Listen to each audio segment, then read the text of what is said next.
منفعت یہ کہ اس قوم کی مقصد بھی ہے، حرم پاک بھی، کعبہ میں قرآن بھی ہے۔ کیا بڑی بات ہوتی کہ اگر مسلمان بھی ہو جاتے ہیں، کہیں فرقہ پرستی ہے تو کہیں جاتے ہیں، کیا زمانے میں پنپنے کی یہی باتیں ہیں۔ اللہ رب العزت نے ہمیں تمام مخلوقات میں اشرف بنایا، سب سے بہتر بنایا، اور قرآن کریم میں اللہ رب العزت نے متعدد جگہ ہماری تعریف کی، اور اس لیے نہیں کی کہ ہمارے نقش و نگار بہت بہتر ہیں، اور اس وجہ سے بھی نہیں کہ ہم دوسرے مخلوقات سے بہت بہتر دکھتے ہیں، بلکہ ہماری تعریف کرنے کا مقصد یہ تھا کہ ہمارے اندر سوچنے سمجھنے کی صلاحیت ہے۔ ہم پورے عالم کو، پوری انسانیت کو انسانیت کا درس دے سکتے ہیں، انسانیت کا سبق پڑھا سکتے ہیں، اور یہی ہمارا اصل کام تھا۔ ایک وقت یہ بھی تھا کہ مسلمان جس جگہ سے گزرتے تھے، جس علاقے میں وہ رہتے تھے، وہاں ان کی ایک الگ ہی پہچان ہوا کرتی تھی۔ دیکھ کے یہ نظر آتا تھا کہ یہ ایک بہت ہی بہتر قوم ہے، اور لوگ عزت کی نگاہ سے دیکھا کرتے تھے۔ لیکن آج اسی قوم کو، اسی نبی کے ماننے والوں کو، اسی اللہ کے ماننے والوں کو لوگ شک کی نگاہ سے دیکھتے ہیں، لوگ نفرت کی نگاہ سے دیکھتے ہیں۔ اتنے زیادہ تعداد ہونے کے باوجود بھی مسلمانوں کا کوئی بھی،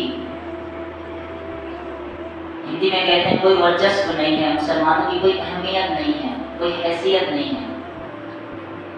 ہماری مثال اس طرح سے ہو چکی ہے کہ ہم سمندر میں چھاپ کی طرح ہیں، جس کی کوئی اہمیت نہیں ہے۔ جدھر ہواؤں کی لہریں چلتی ہے ہم اس کے ساتھ بہہ جاتے ہیں۔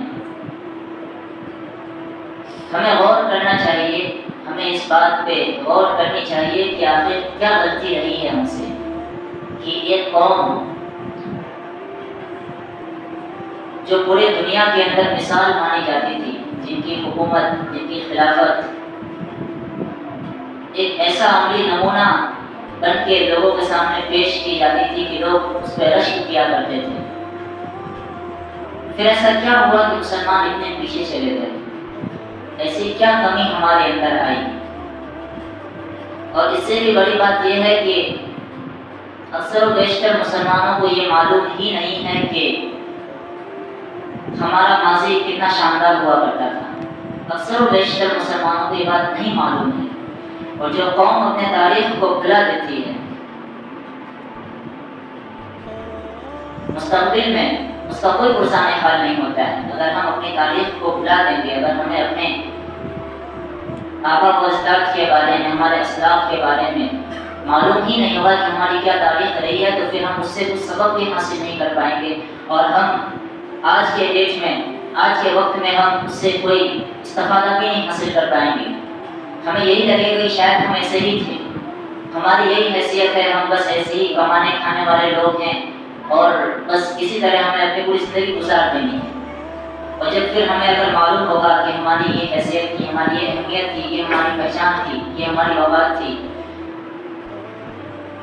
کہ 800 سال تک ایک ایک ملک میں مسلم حکمرانوں کی حکومت رہی تھی، لیکن آج کے وقت میں وہاں پہ کوئی اسلام کا نام لیوا تک نہیں ہے۔ خود ہمارے ملک کے اندر بھی تقریباً 800 سے 1000 سال تک مسلمانوں کی حکومت رہی ہے، اس میں ہندوستانی مسلمان بھی رہے ہیں، اور جو دیگر ممالک سے آئے تھے، افغانستان سے جو مغل آئے تھے خاص طور پہ، یہ ساری ایک تاریخ رہی ہے، لیکن آج ہماری تاریخ کو مٹایا جا رہا ہے، اور جو مسلم حکمران، جو انصاف پسند حکمران تھے، انہیں ایک دہشت گرد اور غیر مسلموں کا دشمن بنا کر کے لوگوں کے سامنے پیش کیا جا رہا ہے۔ اور افسوس کی بات یہ ہے کہ ہم اس کا صحیح جواب تک نہیں دے پاتے ہیں، کیونکہ ہمیں اپنے تاریخ سے واقفیت ہے ہی نہیں کہ ہماری تاریخ کیا تھی۔ جس قوم کی یہ تاریخ رہی ہو، کہ وہ جنگلوں پہ بس ایک حکم صادر کرتے کہ اس جنگل میں مسلمان آنے والے ہیں، درندے جنگل کو خالی کر دے۔ ایک وہ بھی ہمارا اتہاس رہا ہے، ہماری تاریخ رہی ہے کہ بڑے بڑے حکمران گھٹنے ٹیک دیا کرتے تھے۔ آج ہم حکومت کے سامنے، پولیس کے سامنے اور اپنے ہی ملک کے اندر ایک حاشیے پہ دھکیلے جا رہے ہیں۔ ہم سب دیکھ رہے ہیں اس طرح سے ہمارا استعمال کیا جا رہا ہے، سیاسی پارٹیاں ہمارا غلط استعمال کر رہی ہیں، دوسری تنظیمیں ہمارا غلط استعمال کر رہی ہے، جن کو جس طرح سے ہوتا ہے وہ ہمیں ٹیشو پیپر کی طرح استعمال کر کے ہمیں چھوڑ رہے ہیں۔ اس میں غلطی ہماری خود کی ہے۔ سب سے بڑی اور سب سے پہلی غلطی یہ ہے کہ ہم نے اللہ رب العزت کے احکامات کو پس پشت ڈال دیا۔ سب سے بڑی غلطی ہماری یہ ہے کہ اللہ کا خوف ہمارے دلوں سے نکل گیا، تو جو اللہ کے جتنے بھی غیر ہیں ان کا خوف اور وسوسہ ہمارے دلوں میں آ گیا۔ نبی صلی اللہ علیہ وسلم کی حدیث ہے، اس کا میں خلاصہ آپ کے سامنے پیش کر رہا ہوں کہ آخری زمانے میں آپ صلی اللہ علیہ وسلم نے یہ پریڈکشن کی تھی، پیشن گوئی کی تھی کہ آخری زمانے میں قومیں، دنیا کی مختلف قومیں تو ایسے ٹوٹ پڑیں گی جس طرح کھانے کے دعوت پہ لوگ ٹوٹ پڑتے ہیں اور لوگ ایک دوسرے کو دعوت دیں گے۔ تو صحابہ کرام نے پوچھا کیا مسلمانوں کی تعداد اس وقت کم ہوگی؟ تو آپ صلی اللہ علیہ وسلم نے فرمایا نہیں، مسلمانوں کی تعداد بہت زیادہ ہوگی، لیکن ان کا حال یہ ہوگا کہ وہ سمندر میں جھاگ کے طرح ہوں گے، یا وہ سمندر میں تنکے کے مانند ہوں گے۔ ان کی تعداد تو بہت زیادہ ہوگی لیکن ان کی کوئی حیثیت نہیں ہوگی۔ جب وجہ پوچھا گیا کہ وجہ کیا ہوگا تو آپ صلی اللہ علیہ وسلم نے فرمایا حب الدنیا وکراہیۃ الموت، کہ دنیا کی محبت اور موت سے ڈر، موت کا ڈر ان کے دلوں میں آ کے بیٹھ جائے گا۔ یہی وہ وقت ہے اور یہی ہم لوگ ہیں کہ ہر انسان کے اندر دنیا کی محبت رچ بس گئی ہے اور موت کا خوف اور موت کا ڈر دلوں میں بیٹھ چکا ہے۔ حالانکہ موت کا ڈر ایسا ہونا چاہیے تھا کہ اس کی ہم تیاری کرتے، لیکن موت کا ڈر اس طرح نہیں ہے، بلکہ بس ڈر اتنا سا ہے کہ ہمیں دنیا کو بھی چھوڑنا ہی نہ پڑے اور بس دنیا کسی بھی طرح سے حرام حلال کی پہچان کیے بغیر کسی بھی طرح سے بس آئے جائے، چاہے ہم اپنے بھائی کی زمین کو کیوں نہ ہڑپ لیں، چاہے ہم یتیموں کے مالوں کو کیوں نہ کھا لیں، ہمیں جو بھی جس طرح سے بھی کرنا پڑے ہم کر گزرے، بس مال ہمارے پاس آ جائے۔ یہی وجہ ہے کہ آج مسلمان پوری دنیا میں سب سے زیادہ پریشان ہے کہ دنیا کی محبت ہمارے دلوں میں سب سے زیادہ آ گئی۔ ہمارے حکمرانوں کے اندر، مسلم حکمرانوں کے اندر آج ہم پورے دنیا کا جائزہ لیں کہ 57 تقریباً مسلم ممالک ہیں، اسے ہم اسلامی ملک نہیں کہہ سکتے ہیں۔ اسلامی ملک وہ ہوتا ہے جہاں پہ اسلامی نظام قائم ہوتا ہے، وہ مسلم ممالک ہیں، لیکن اتنے زیادہ تعداد ہونے کے باوجود بھی نہ تو ان کے پاس پیسوں کی، سرمایہ کی کمی ہے، نہ ہی ان کے پاس دوسرے اشیاء کی کمی ہے، لیکن اس کے باوجود بھی مسلمان ایسے حالت میں جی رہے ہیں کہ دنیا کے کسی کونے میں مسلمانوں کو مارا جا رہا ہے، ستایا جا رہا ہے، لیکن کوئی ایک ملک بھی کھل کے اس کے دفاع میں نہیں آ پا رہا ہے۔ وجہ یہ ہے کہ ہم ذہنی غلام بن چکے ہیں۔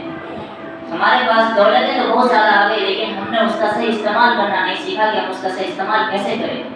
ہمارے دوسرے بڑے بڑے مسلم ممالک کے حکمرانوں کے پاس دولتوں کا انبار آ گیا، لیکن وہ اس کا صحیح استعمال نہیں کرنا سیکھ پائے کہ اس کا صحیح استعمال کس طرح سے کیا جائے گا، اس کو کس طرح سے ہم تعلیم میں اور سائنس میں اور جدید ٹیکنالوجی کو سیکھنے میں اور استعمال کرتے تو اس کا فائدہ آج امت مسلمہ کو ہوتا۔ یہی حال ہمارے ملک کے اندر بھی ہے۔ ہمارے ملک کے اندر بھی جو ہمارے اسلاف ہندوستان کو آزاد کرنے میں جو قربانی دیے، اس کے بعد ایک پیارا سا ملک ہمیں دیا، لیکن ہم اس کی اس طرح سے حفاظت نہیں کر پائے، اس طرح سے ہم اس کو یہ نہیں کر پائے۔ ورنہ ہونا تو یہ چاہیے تھا کہ ہم اس ملک کے اندر اگر ہم تعلیم میں اور دیگر چیزوں میں آگے بڑھتے تو ایک بہتر ہندوستان ہم دیکھ پاتے، ایک بہتر ہندوستان کو ہم اپنے آنکھوں سے دیکھتے جہاں پہ تمام مذاہب کے لوگوں کو ایک ساتھ رہنے کی آزادی حاصل تو آج بھی ہے۔ ایک اس طرح سے ہم لوگ رہتے ہندوستان کے اندر کہ کسی کے خلاف کوئی بھی نفرت انگیز باتیں نہیں ہوتی اور ہر طرف امن و امان ہوتا۔ اس کے لیے سب سے پہلے ہمیں اپنے آپ کو بدلنے کی ضرورت ہے۔ سب سے پہلے خدا کا خوف ہمارے اندر ہوگا، اللہ تعالیٰ کا خوف ہمارے دلوں میں ہوگا، نبی صلی اللہ علیہ وسلم کی سچی محبت اور اس کی اطاعت، اس کی فرمان برداری ہمارے دلوں میں ہوگی تو انشاءاللہ تعالی حالات کے بدلنے میں وقت نہیں لگے گا۔ آج ہم دیکھتے ہیں کہ ہم ہر چیز کرنے کو تیار ہیں سوائے ان کاموں کو جس کا حکم اللہ رب العزت نے ہمیں دیا ہے۔ ہم ہر اس تدبیر کو اختیار کرنے کے لیے تیار ہو جاتے ہیں۔ ہمیں کہا جاتا ہے یہ فلاں پارٹی آئے گی، اس کو ووٹ دیں گے تو یہ فلاں پارٹی کو ہٹا دے گی، فلاں پارٹی چلی جائے گی تو ہمارے یہاں پہ امن اور سلامتی آ جائے گی، فلاں پارٹی اگر آ جائے گی تو ہمارے یہاں امن و سلامتی آ جائے گی۔ لیکن اللہ رب العزت کا فائدہ اور قانون یہ کہتا ہے،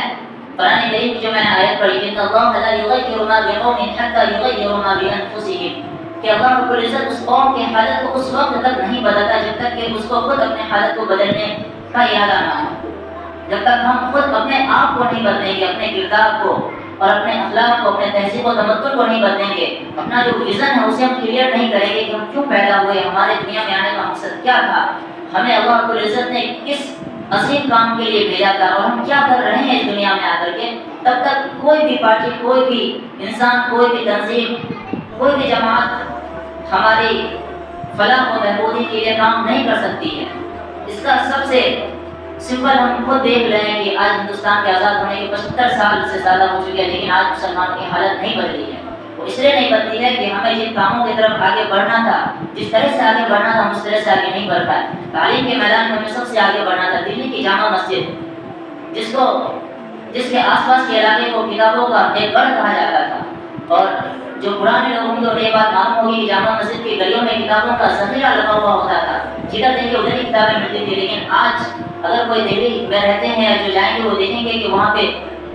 صرف ہوٹل اور ریسٹورینٹ اور کبابوں کی اور کھانے پینے کی چیزوں کی دکانیں لگی ہوئی ہیں، کتابیں پورے آس پاس سے غائب ہیں۔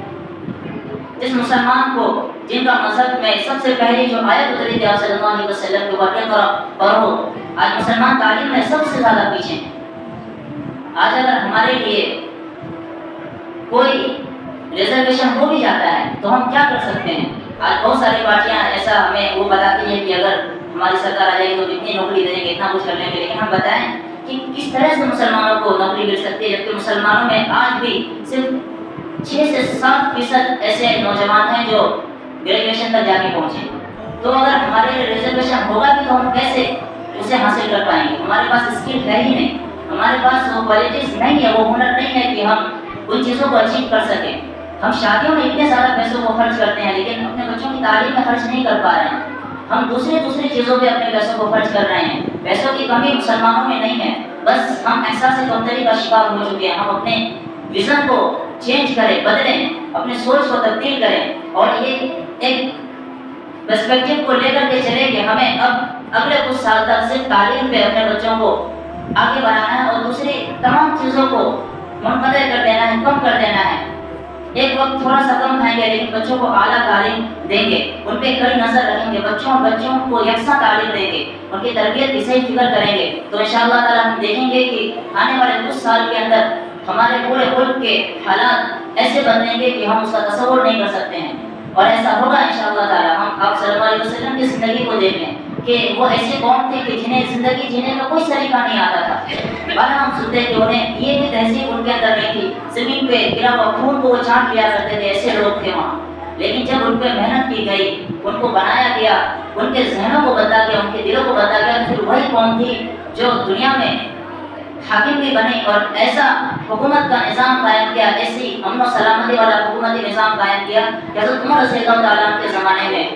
مسلمانوں کو لگ بھگ آدھی سے زیادہ دنیا میں حکومت تھی مسلمانوں کی، اور ایسا عدل انصاف تھا کہ حضرت عمر رضی اللہ تعالیٰ عنہ کو خطبہ دیتے ہوئے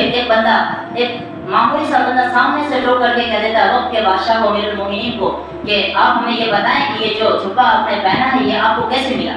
جو کہ مال غنیمت سے تو سب کو اتنا ہی کپڑا تقسیم کیا گیا تھا کہ یا تو وہ اس سے کرتا بنا سکتے تھے یا تو وہ لنگی بنا سکتے تھے، آپ کو یہ دونوں چیز کیسے میسر ہوگی؟ یہ بات وقت کے حکمران سے، بادشاہ سے، اور ایسے بادشاہ سے کی جا رہی تھی جس کو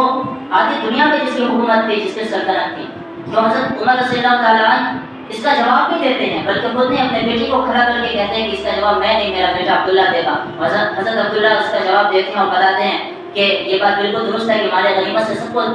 ایک ہی چادر تقسیم کی گئی تھی، لیکن میرے والد صاحب کے کرتے پہ کئی بیگن لگے ہوئے تھے، تو میں نے اپنا کپڑا اور اپنے ابا کا کپڑا دونوں کو ملا کر کے انہیں دیا، جس سے وہ اپنا لنگی اور کرتا سلا پائیں۔ ایسے ہمارے حکمران تھے. تو یہ مثال آج بھی ہمیں پیش کرنے کی ضرورت ہے. آج بھی ہمیں بلند اخلاق پیش کرنے کی ضرورت ہے، اپنے لوگوں کے ساتھ بھی، غیر مسلموں کے ساتھ بھی، اور تمام لوگوں کے ساتھ. اگر ہم اس طرح کریں گے انشاءاللہ تعالی